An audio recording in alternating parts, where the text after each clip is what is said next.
Welcome to Chillin' 101. We hope this video helps. You're starting by confirming the essentials. Your iPhone is paired and online, and both devices are charged. Once done, open settings on the iPhone and confirm date and time is set to set automatically. That's the source of truth for the watch.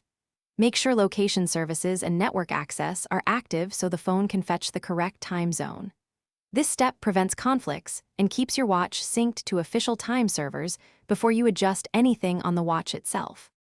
Now you'll apply the actual changes. If you must set a different time zone, on the iPhone turn Offset automatically in Settings General Date and Time and choose the desired city. The watch follows the phone. If you only want the watch face to run ahead, open Settings on the watch, tap Clock, then set the +minutes offset.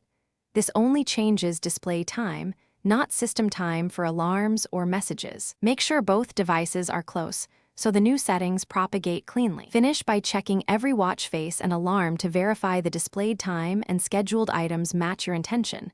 Complications can show system time or offset. If changes don't appear within a few minutes, restart both devices and try again, because transient sync faults are common. If problems persist, unpair and repair the watch from the watch app or update the operating systems. As a last resort, contact Apple support. They can run diagnostics and walk you through restore. Thanks for watching. Consider subscribing if we helped you.